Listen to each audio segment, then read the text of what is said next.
Hello, this is Michael Paul with the New Orleans Scottish Rite College. Today I'd like to look at a most important, yet generally unknown battle that took place in New Orleans Freemasonry in the mid-1800s. It's one that can benefit everyone if we look at the situation from a truly Masonic viewpoint. At the opening of this recording, I should point out that I am not an attorney.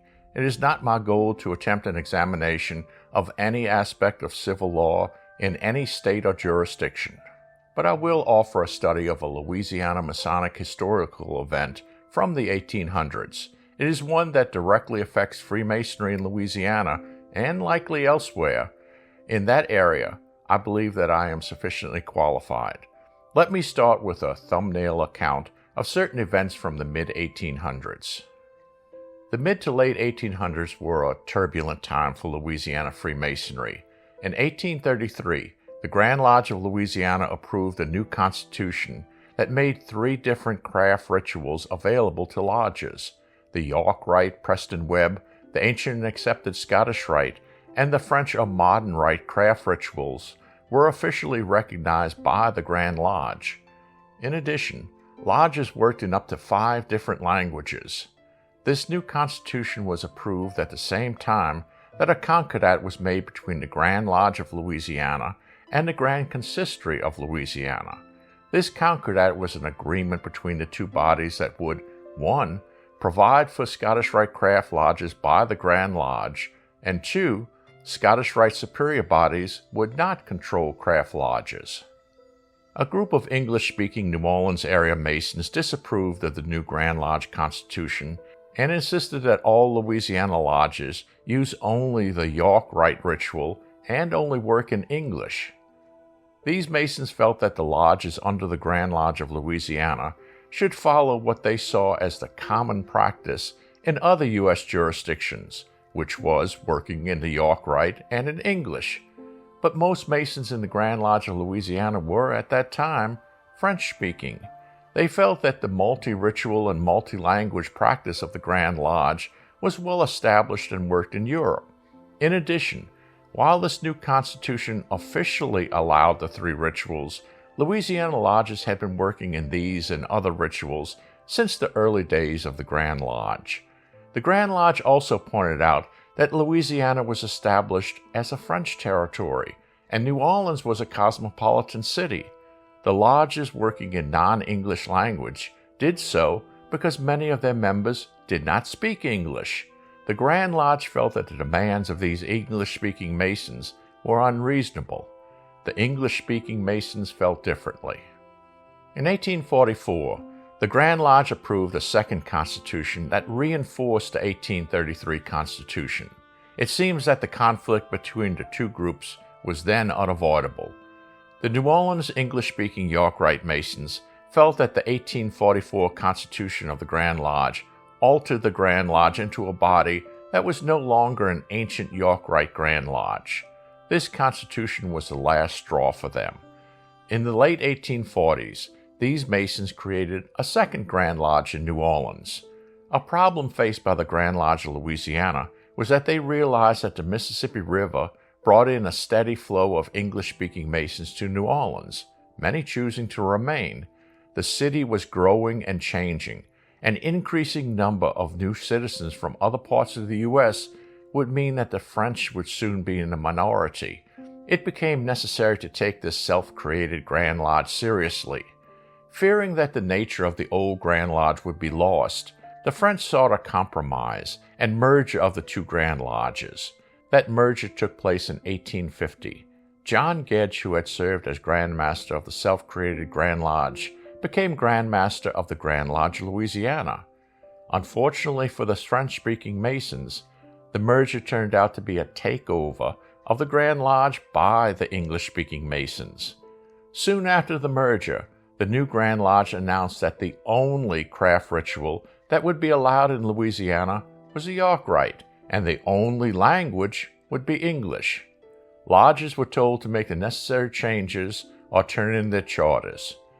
Charges of trickery abounded. It was not a good time. Suggesting that the old Grand Lodge officers and members were upset is an understatement. 3 lodges, Etoile Polaire Los Amigos del Orden, which is today Cervantes, and disciples of the Masonic Senate turned in their charters and sought relief from the Supreme Council of Louisiana. From its creation in 1839, the Supreme Council of Louisiana limited itself to the 4th to 33rd degree. They did not work in or control craft lodges due to honoring the 1833 Concordat between the Grand Lodge of Louisiana and the Grand Consistory of Louisiana, at that time the highest-ranking body of Scottish Rite Masons in Louisiana. This Concordat was why the Grand Lodge in 1833 officially acknowledged the 3 rituals worked by lodges under its jurisdiction. The Supreme Council of Louisiana was in friendly and fraternal correspondence with the Grand Lodge of Louisiana. These 3 lodges may have given this Supreme Council their most significant and fundamental Masonic decision in its history. Some of the most respected Masons in Louisiana governed the Supreme Council of Louisiana. From September 20th, 1845 to January 19th, 1848, past Grand Master and Criminal Court Judge Jean-François Canarge served as the Council's sovereign Grand Commander. Upon Canarge's death in 1848, James Fullhouse, former Roman Catholic priest and then judge of Louisiana's 2nd District Court, was elected Grand Commander.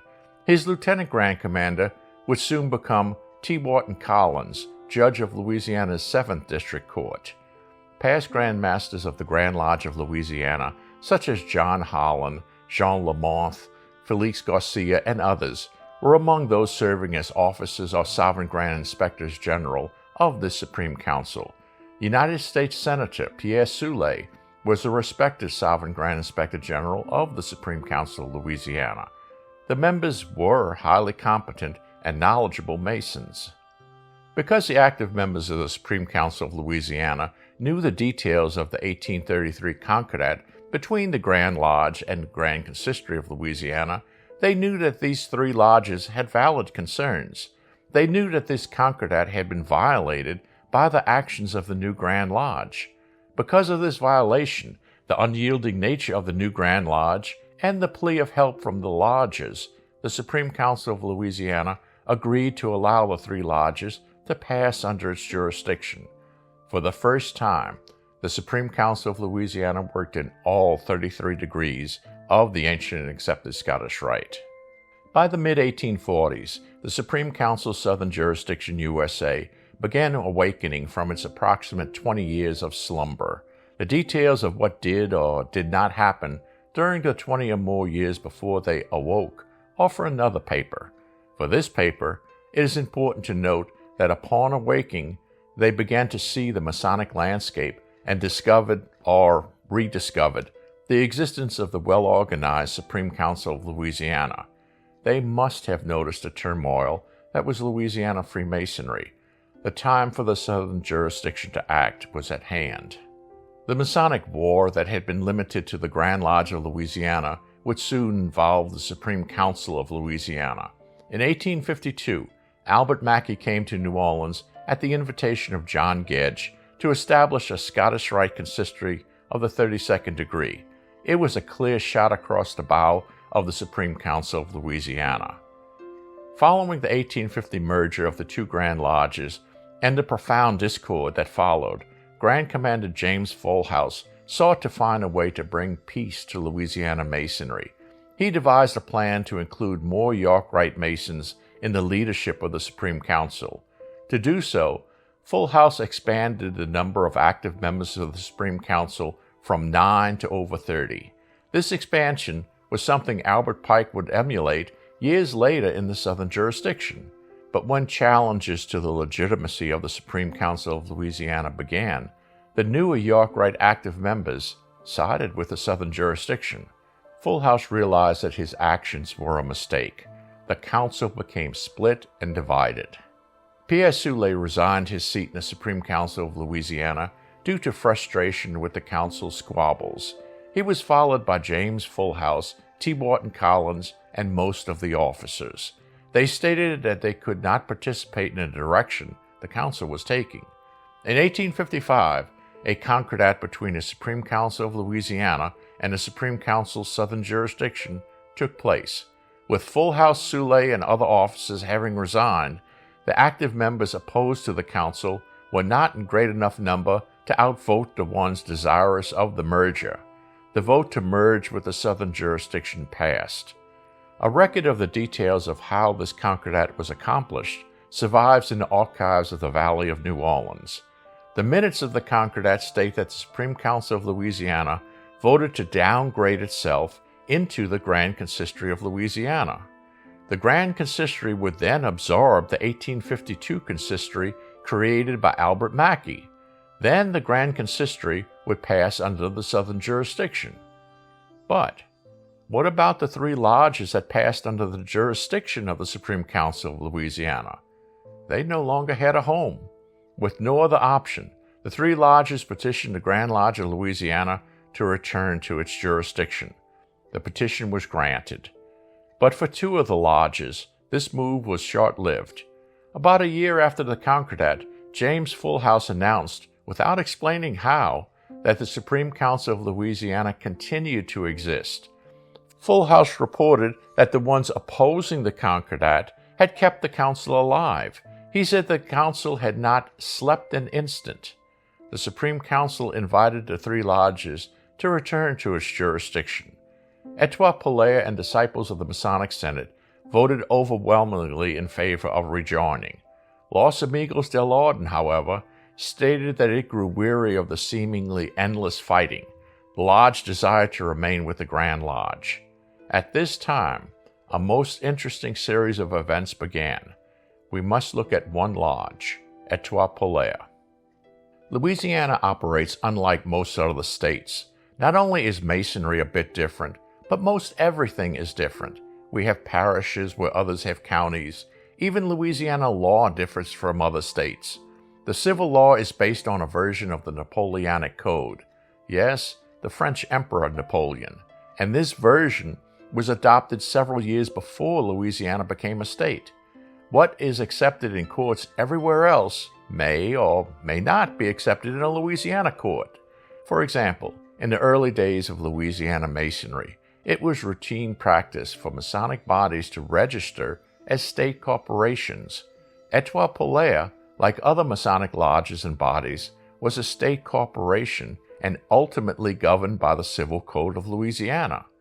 Etoile Polaire's vote to pass under the Supreme Council of Louisiana was overwhelmingly in favor of changing jurisdiction, but it was not a unanimous vote.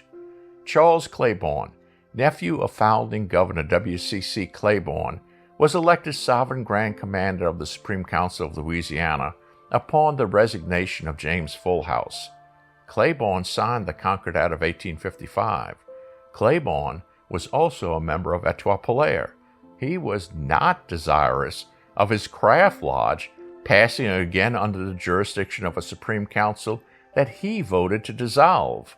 Claiborne and a few others voted against the move. Under Masonic law, the favorable vote was sufficient to authorize the move of the lodge from the Grand Lodge back to the Supreme Council. But this move was not just a matter of members changing jurisdictions. Etoile Polaire owned a building and property. There was a considerable amount of money at stake. Regardless of the Masonically legal vote, Claiborne and the Grand Lodge objected to the move. New members were quickly added to the rolls of Etoile Polaire, and the Grand Lodge took the position that the vote to move was null and of no effect. Etoile Polaire would remain on the rolls of the Grand Lodge with Claiborne and the new members. Of course, this did not stop the members who were desirous to pass under the jurisdiction of the Supreme Council. The result was that two Etoile Polaire, or Polar Star in English, lodges existed, one under the jurisdiction of the Grand Lodge and one under the jurisdiction of the Supreme Council. But who would get the property and money? The matter went to court. The court case made its way to the Louisiana Supreme Court for a decision. In a nutshell, Claiborne and the Grand Lodge won the lawsuit. The lodge's property would be returned to the members who desired to remain with the Grand Lodge. But how? Why? The vast majority of Etoile Polaire's members voted to change jurisdictions. How could this not be a legal vote? The answer was that Etoile Polaire, like other Louisiana Masonic bodies, was a state corporation. A favorable vote of the vast majority was not enough. In its headnotes to its decision, the Louisiana Supreme Court wrote, "It is not within the power of the majority of the members of a corporation to dissolve it as long as a sufficient number of members to represent and continue the corporation exists." The Louisiana Supreme Court decision made it clear that Etoile Polaire's members who desired to move to the jurisdiction of the Supreme Council of Louisiana were perfectly free to do so, but they would be creating a new lodge and corporation, not moving and continuing the old corporation. So Etoile Polaire's building, property, and bank account returned to the members of the Grand Lodge Etoile Polaire. This logically brings up several questions about the Concordat of 1855 between half of the members of the Supreme Council of Louisiana and the Supreme Council's Southern jurisdiction. This was not a 100% vote either. Following the Concordat, the Supreme Council of Louisiana listed quite a few prominent attorneys and legal minds on their rolls. The idea that none of them realized of the legal requirements for changing the nature of a state corporation, like the Supreme Council of Louisiana, is unrealistic. There is no record as to if this matter was discussed before the Concordat, or if it played a part in the resignation of most of the officers before the vote. But there is also no record of any lawsuit over this change in corporation like the Etoile Polaire lawsuit. Why? It is impossible to get into the minds of individuals who died over 100 years ago, or become a fly on the wall of a private meeting they may have held. But it is possible to apply logic to situations that we do know. Full House expanded the number of active members of the Supreme Council of Louisiana to accommodate York Rite members in the hopes of bringing peace to the area. He later viewed this action as a mistake. It is possible that Judge Full House was well aware of the corporate laws of Louisiana, but chose not to enforce them as it would reset the clock. Forcing a lawsuit would have resulted in returning the Supreme Council of Louisiana to its pre-Concordat of 1855 days. Full House may not have wanted the possibility of individuals that he then viewed as troublemakers returning to the council. His action of making it known that the council still survived following the Concordat suggests that he was preparing for a lawsuit if one became necessary.